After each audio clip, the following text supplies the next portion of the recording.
गुरुवर नमस्कार। नव वर्ष मंगलमय हो। मैं संजय कुमार। आज आपको 27 तारीख का एक बिहार सरकार का नोटिफिकेशन है। जैसे मैंने बताया था, हेडमास्टरों के लिए जो नोटिफिकेशन था, जो नियमावली थी, वही उसी ढंग की प्रधान शिक्षक के लिए नियमावली है। यानी 8वीं तक के स्कूल का जो संचालन करेंगे, इस नियमावली, बल्कि सरकार ने गलती सरकार से ये हुई थी कि हेडमास्टर के साथ ही उस नियमावली की बात को एक अलग पैराग्राफ में दे देते तो हो जाता। क्योंकि कुछ भी नियमावली में नया नहीं है, बिल्कुल उसी पैटर्न पे है, वही चीज़ है। 2-3 चीज़ें नहीं हैं। क्वालिफिकेशन बट नेचुरल है, वो शुरू से पता था। उसके बाद पे स्केल की चर्चा है, वो और कैडर, ये 3 चीज़ इसमें मुझे नया देखने को मिला। क्वालिफिकेशन, पे स्केल और कैडर। उसमें कमिश्नरी कैडर था, इसमें डिस्ट्रिक्ट कैडर है। डिस्ट्रिक्ट से बाहर भी स्पेशल केस में ट्रांसफ़र हो सकता है, लेकिन स्पेशल केस में तो कैडर में ये है। और उसमें क्वालिफिकेशन के अंदर वही चीज़ है कि 2012 के बाद वाले लोगों को टीचर एबिलिटी टेस्ट पास करना ज़रूरी है, DLED, B.Ed ज़रूरी है, और वेतनमान तो अलग से उसका एक पे ग्रेड दिया हुआ है। तो एक बार इस नोटिफिकेशन पे चर्चा करते हैं। फिर से 309 जो संविधान का आर्टिकल है, जिसके द्वारा कॉन्स्टिट्यूशन ऑफ इंडिया परमिशन देती है गवर्नर को राष्ट्रपति के रिप्रेजेंटेशन में, जो किसी भी अपॉइंटमेंट के कंडीशंस टीचर्स वो कंडीशंस को बना सके। और उसी रूल को फॉलो करते हुए बिहार सरकार ने इस प्रस्तावना को लाया, प्रेम्बल्स, इस प्रस्तावना की घोषणा की है। इसमें साफ कहा जा रहा है, जो मैं बार बार कहता हूँ, कि जब से राइट टू एजुकेशन एक्ट आया है, तब से इसे फंडामेंटल राइट में डाला गया है 21A में। इसमें स्पष्ट रूप से कहना है कि बच्चों को पूरा अधिकार है कि एक ट्रेन टीचर के माध्यम से ही पढ़े, और हर स्कूल को एक फ्री एंड कंपल्सरी एजुकेशन के अंदर और समग्र शिक्षा के लिए, जो 2018 से सब जगह लागू है, नेशनल एजुकेशन पॉलिसी लागू हो गई। मतलब कहता है कि एक चीज़ नहीं, सब चीज़ लागू है। यानी राइट टू एजुकेशन भी लागू है, समग्र शिक्षा भी लागू है, जिसको पहले सर्व शिक्षा अभियान कहते थे, अब समग्र शिक्षा उसका नाम हो गया। और नेशनल एजुकेशन पॉलिसी 2020 भी अंशतः लागू था, पूर्णतः लागू होने की प्रक्रिया चल रही है। पंचायत चुनाव के चलते थोड़ी स्लो हो गई थी, अब वो उससे भी मुक्त है। तो अब सब जगह इसको लागू किया जा रहा है, जैसा कि आप हमसे ज़्यादा बेहतर जानते हैं।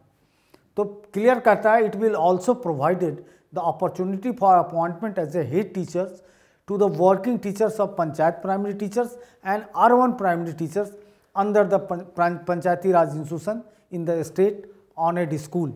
This rule is being framed for the appointment and constitution of service conditions of the head teachers. यानी कि जो भी स्कूल, पंचायत या नगर पंचायत यानी अर्बन बॉडी के अंदर है या पंचायती राज इंस्टीट्यूशन के अंदर है, उसमें हेड टीचर्स के अपॉइंटमेंट की बात करता है। अब इसमें डिफिनीशंस हैं। Government means government of Bihar, administrative department वही education department. Primary school means nationalise मतलब सरकारी, newly created primary school.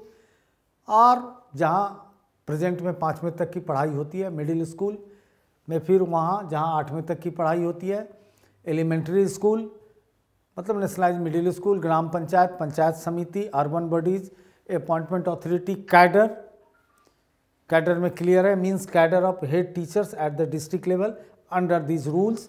Cadre district level का बनेगा, ये कमिश्नरी लेवल का नहीं बनेगा। हेडमास्टर से ये बहुत बड़ा अंतर है। डिसिप्लिनरी अथॉरिटी जो अपॉइंट करेगा, directors, applied authority, directors primary education. Teachers means teacher का क्या मतलब है, हेड टीचर का क्या मतलब है। उसके बाद नेशनल काउंसिल ऑफ मतलब उनकी डिग्री कहाँ से होगी, तो यूनिवर्सिटी से एफिलिएटेड होगी, जो ग्रेजुएट होंगे तो। अगर बीएड होंगे तो एनसीटी से होगा, या जो भी टेक्निकल डिग्री शिक्षा की उन्होंने प्राप्त की है।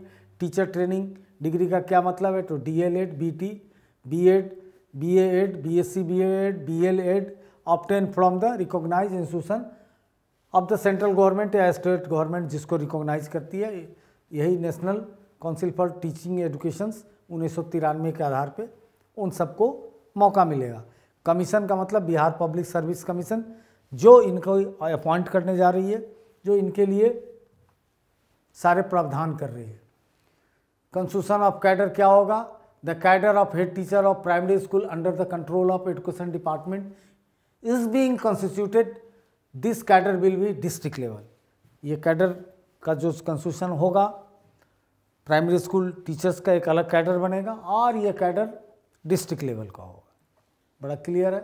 Post of head teachers direct recruitment, इसमें कहता है कि उसके पास भारत का नागरिक हो, और बिहार का वो रेजिडेंस जो हो, डोमिसाइल बिहार का हो, नागरिक भारत का हो, सिंगल नागरिकता की बात है, डोमिसाइल बिहार का हो, डिग्री ग्रेजुएशन किसी भी रिकॉग्नाइज यूनिवर्सिटी से किया हो, और डीएलएड, बीटी, बीएड, बीएलटी ये भी रिकॉग्नाइज स्कूल से हो, मतलब सारी क्वालिफिकेशन हो। और अपॉइंटमेंट इन द ईयर 212 और ऑनवर्ड 12 के बाद जिन लोगों की नियुक्ति हुई है उन सब के पास टीचर एबिलिटी टेस्ट पास होना चाहिए, जिसको टेट कहते हैं, TET, having minimum 8 year experience regular service, और मतलब 8 साल का आपके पास सर्विस का एक्सपीरियंस चाहिए।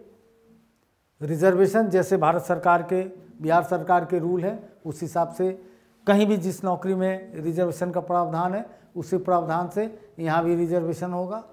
Procedure of appointment direct appointment है जो कमीशन के द्वारा किया जाएगा, इसमें भी कुछ ऐसा नहीं है।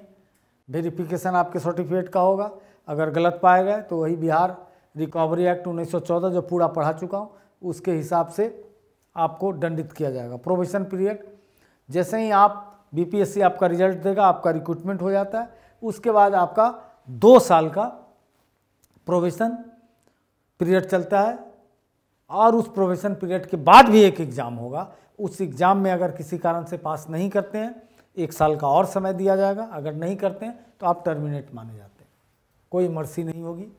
यानी कंपटीशन के द्वारा जाना है, प्रोबेशन को पूरा करना है, प्रोबेशन के बाद एक परीक्षा होगी, उसको भी पास करना है। वो परीक्षा बिल्कुल डिपार्टमेंटल होगी जो आप प्रोबेशन के दौरान सीखें, डिपार्टमेंटल एग्ज़ाम जिसको कहते हैं। उसके बाद आपकी नौकरी कन्फर्म होगी, सीनियरिटी लिस्ट बनेगा, जो नियम है ट्रांसफ़र पोस्टिंग जिला के अंदर होगा, बट स्पेशल केस में आपको हो सकता है inter district on optional administrative purpose से हो सकता है आपका ट्रांसफ़र, लेकिन वो रेयर केस है, इसलिए उस पर ज़्यादा ध्यान में नहीं देना है।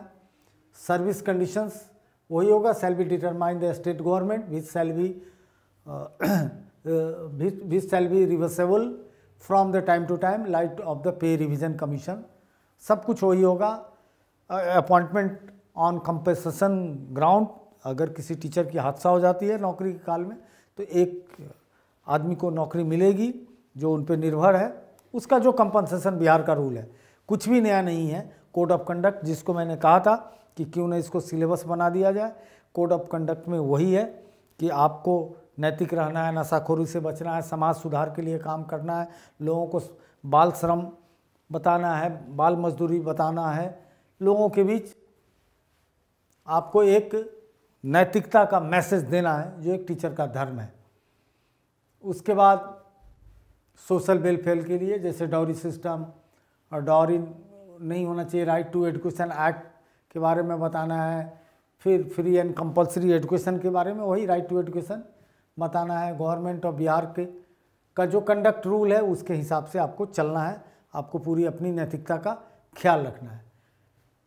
तो ये सारी चीज़ें सरकार ने घोषित की है। इसकी परीक्षा जो होगी वो भी 150 नंबर की होगी, 150 क्वेश्चन होंगे, निगेटिव मार्किंग होगी, एक क्वेश्चन गलत होने पे 54 अंक कट जाएगा, चौथाई अंक कट जाएगा, और आगे सिलेबस कमीशन को दिया जा रहा है। तो बीपीएससी आगे सिलेबस का फैसला करेगी, जो सिलेबस देगी उसी आधार पर नौकरी होगी। आरक्षण का रोस्टर तैयार कर दिया गया है, हर जिला वाइज वैकेंसी आएगी और उस हिसाब से आपको जो पहले से सूचना है कि 40,000 से अधिक डायरेक्ट शिक्षकों की बहाली होगी। ये अभी तक की सूचना है।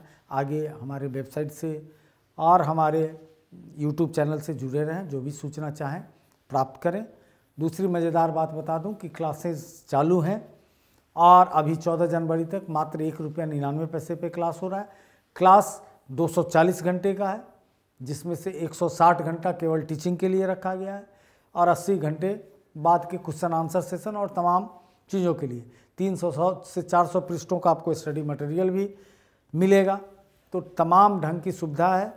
14 जनवरी तक का फ़ायदा उठा लीजिए, चूँकि कोर्स 1099 रुपये का है और अपने वीडियो के द्वारा इस क्लास को आनंद लीजिए। अभी उन्हीं टॉपिकों को पढ़ाया जा रहा है जो सर्वकालिक सार्वभौमिक है, जिससे प्रश्न पूछे जाएंगे।